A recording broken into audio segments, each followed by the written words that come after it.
Hello, I'm Enza. In this video I'm going to discuss about the subject of how an abuser or master manipulator strategies wreak havoc on your life and where your point of power is in any given situation with them.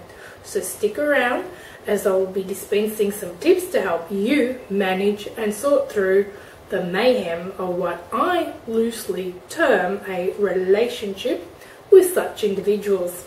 Okay, so here we go, and let me know if any of this sounds familiar.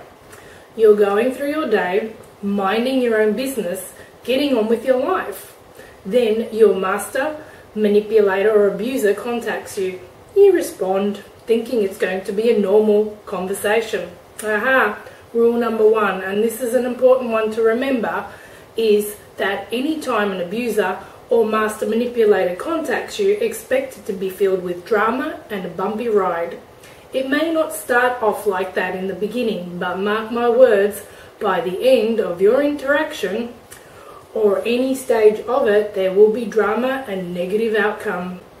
Spending any amount of time with someone who constantly distorts the reality of any conversation or interaction is exhausting, traumatizing, distressful, stressful, and frustrating to a normally ordered person. To a distorted, dysfunctional person's thinking, they don't find it strange at all because this is how their brain wiring is set up. However, the target experiencing the abuse of such a situation will feel like they are losing their minds, as everything they experience, feel, react to is distorted and fed back to them, resembling not like any of the facts they just experienced. This is called crazy making behavior because in effect it is crazy making.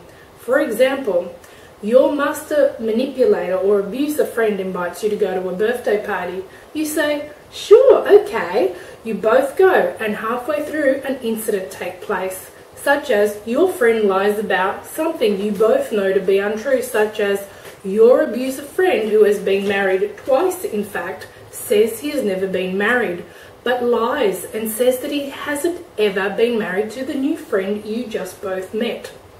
General chit-chat takes place, and then the new friend leaves. You then ask nicely why your abuser, master manipulator friend just told a lie, and he flat out denies that he lied to you or to the new friend. Then you restate, sure, you just told that person, the new friend we just met, that you've never been married. And the abuser friend replies again, no, I didn't. I don't know what you're talking about. Meanwhile, you are standing there with your mouth wide open, feeling like you've had your whole reality sideswiped. You know what you saw and what you heard, yet you've been told by your abuser master manipulator friend you didn't hear or see accurately what just happened.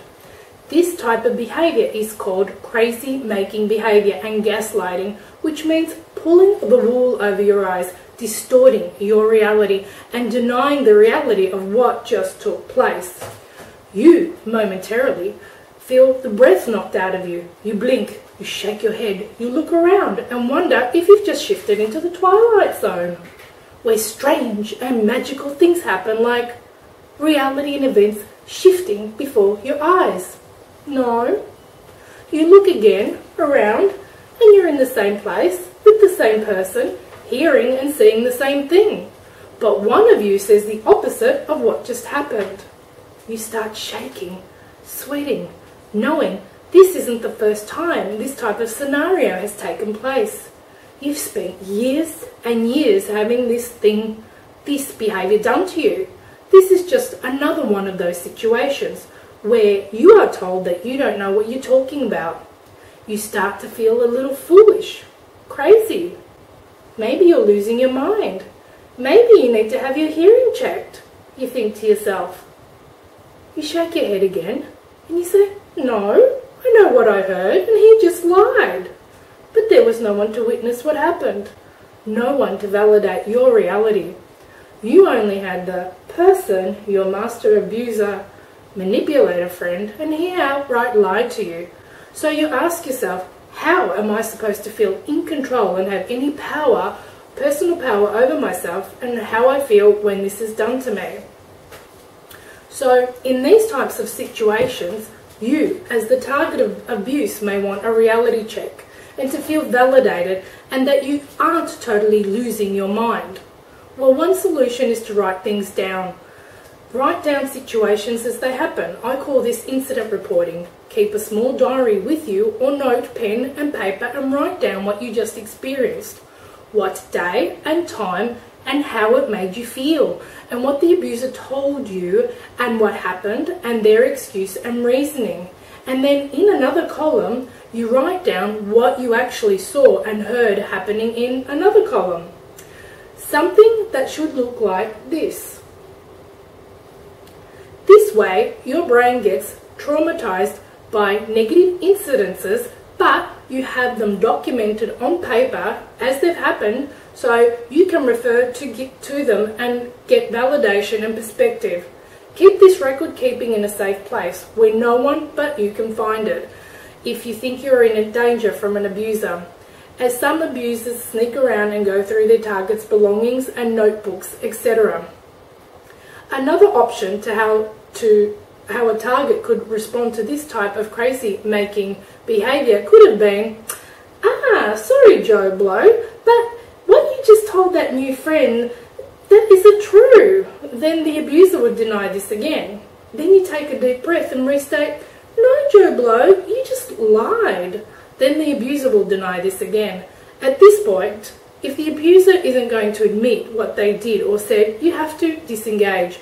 Otherwise, you will get dragged into a long-winded argument of reality distortion, one which will leave you exhausted and traumatized. Remember, you can't change other people, but you can make changes in your life. And this is your point of power in any given situation. Walk away, leave the room, leave the person or situation if it's safe to do so. Break state, as we would say in Neuro-Linguistic programming terms, which means breaking the link or connection of what you are thinking and feeling, and go and focus immediately on something else, momentarily forgetting what you have been focusing on. This way you keep yourself psychologically safe and give yourself time and a break from the immediate trauma. So, as a target of abuse, what you should be aiming for is personal power, clarity, validation, and freedom of abuse and mind games. As I stated earlier, ways to do this is record keeping of incidences as they take place. This gives you validation and perspective and removing yourself from the negative situations before you get dragged into any long-winded dramas that go round and round in circles for hours without any positive outcome and conclusion. You need to be super aware of when you feel or realize that a long-winded power struggle is about to take place and diffuse it before it starts again. You do this by interrupting the pattern of behavior and then removing yourself from the situation before it gets worse.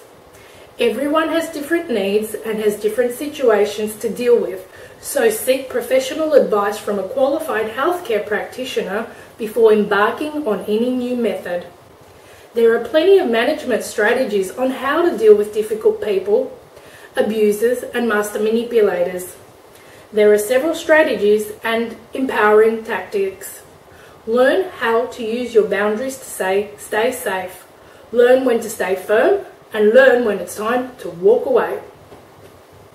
If you would like help with your abuser or master manipulator, help with any part of your life that you may like to improve, contact me here or visit my website. Thank you for watching. Stay safe and have a great day.